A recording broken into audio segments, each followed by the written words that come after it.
Tonight's question is simple to ask and brutal to answer.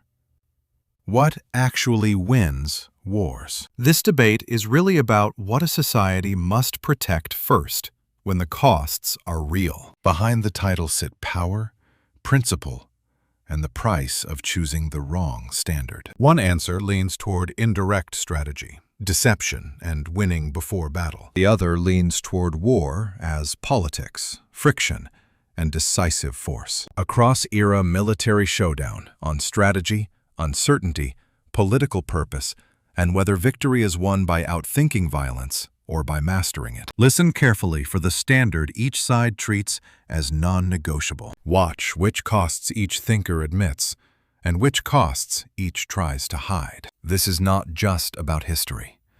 It is about how these logics still shape modern judgment. Neither side gets to win on tone alone.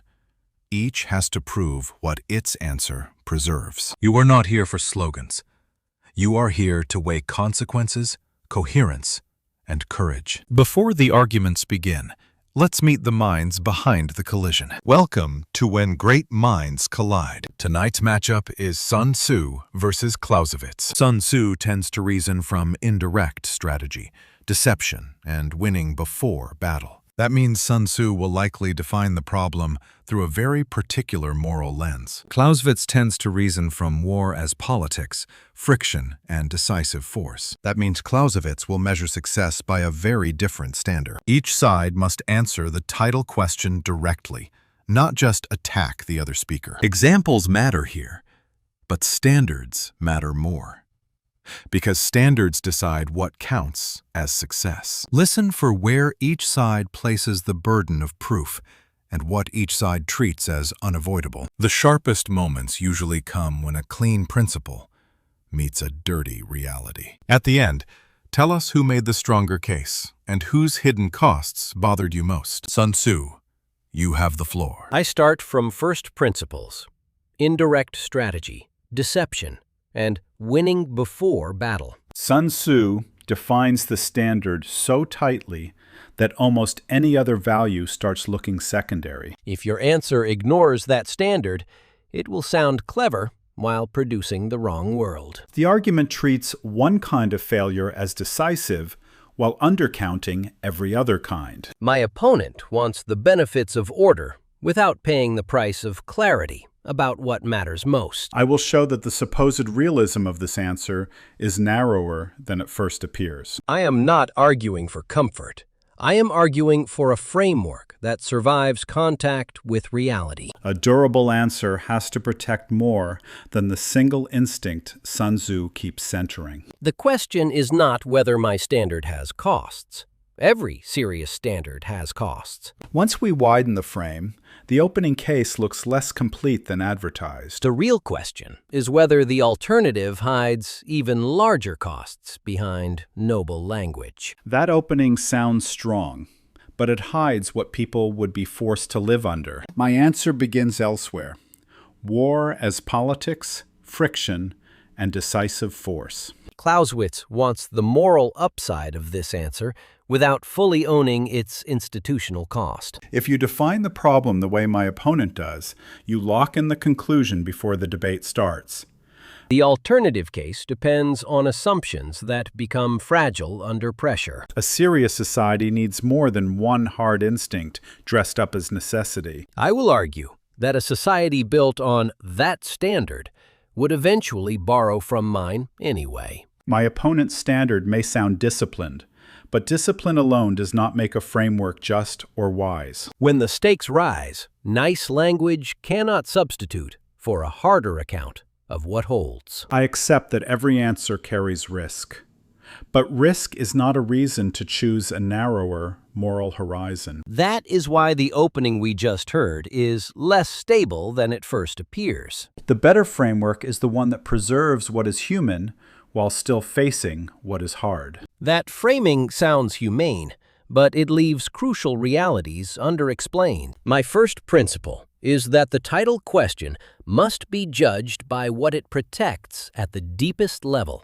A principle that cannot absorb complexity becomes a weapon against the very people it claims to protect. If we start with the wrong principle, every later compromise becomes a rationalization. Sun Tzu presents clarity as a virtue, even when that clarity strips away needed nuance. Clausewitz is asking you to trust outcomes while remaining vague about the anchor beneath them. The better starting point is the one that admits plural goods instead of flattening them. The foundation matters because institutions take the shape of the values they are built to serve. So I reject the false choice that only one hard instinct can organize public life. So the burden is on my opponent to explain why my central standard should be displaced. A better principle is one that survives not only theory, but real human variety. Without that answer, the alternative remains rhetorically attractive, but structurally thin. My opponent keeps calling this a question of first principles.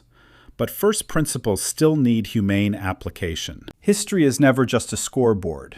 It is an argument about interpretation, causation, and what we decide to count. Institutions fail in patterned ways, and those patterns are easier to see from my side of the question. Sun Tzu treats difficult outcomes as proof of my side's weakness, while treating failures on that side as unfortunate necessities. My opponent cites exceptions, but exceptions do not erase the larger shape of the record. That is not neutral reasoning. It is selective emphasis disguised as inevitability. What matters is not one anecdote, but the recurring consequence of choosing the wrong priority. If we read the record with fuller attention, we find that my standard protects goods the other side undervalues. When outcomes are measured seriously, my framework explains more with fewer evasions. The evidence gets clearer when we ask, who paid the price for supposedly necessary victories? So the historical burden still falls harder on the side trying to replace my standard. So history does not rescue my opponent. It complicates the story in my favor. History gives my side more than abstract elegance. It gives concrete warnings about what happens when this standard is ignored. Now press the moral edge case, and the contrast sharpens. Sun Tzu calls hidden costs a flaw in my framework, while normalizing openly brutal costs in that one. My standard at least admits the cost it asks society to bear. Honesty about sacrifice matters, but so does refusing to glorify sacrifice when better arrangements exist. Clausewitz wants the comfort of a softer answer while depending on harder structures in the background. My answer asks for complexity because human dignity rarely survives one-value politics. That is a moral problem because hidden coercion is still coercion, just cosmetically improved. The real edge case is the person crushed by an order that calls itself necessary. A serious ethic names its sacrifices instead of disguising them as universal goodwill.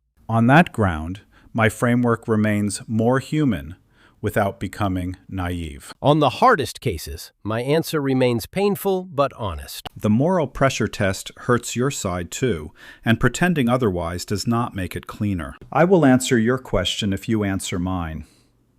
Who decides when your necessity becomes abuse? Where, exactly, does your framework draw a non-negotiable line? Your line sounds sharp.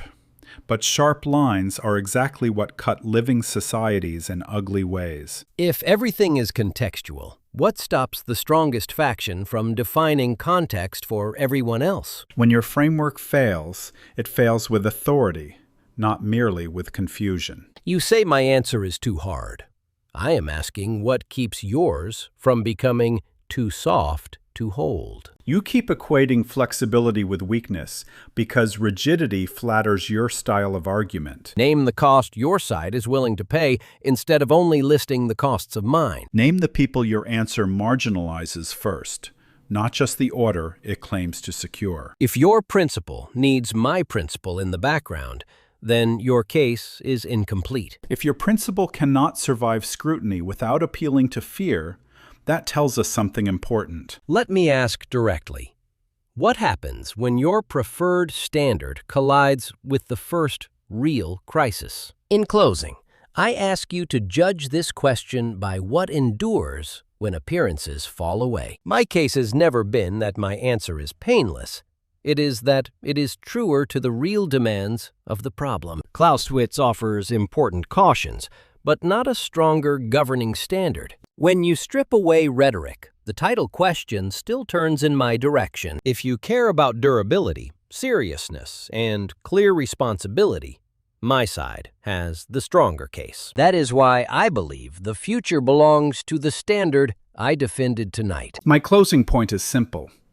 A framework is not wise merely because it sounds stern or inevitable. I have argued for a fuller account of what human beings, institutions, and societies actually require. Sun Tzu identifies real dangers, but responds to them with a narrower horizon than the problem deserves. The better answer is the one that protects what is human while still facing what is hard. If you listen for hidden costs as carefully as declared virtues, my side should trouble you less. That is why I believe the stronger answer to this question stands with me.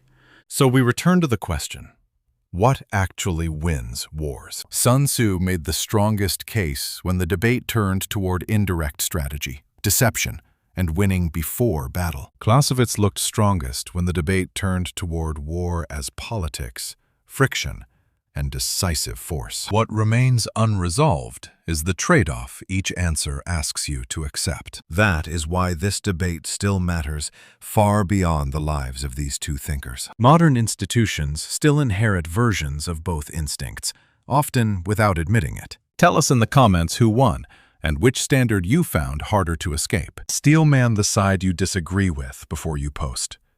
That is where the best discussion begins. If this debate changed how you hear the question, say so. Like the video if you want more collisions built around real standards instead of empty slogans. Subscribe if you want the next matchup before the argument starts without you. Until next time, keep your mind sharp and your certainty humble.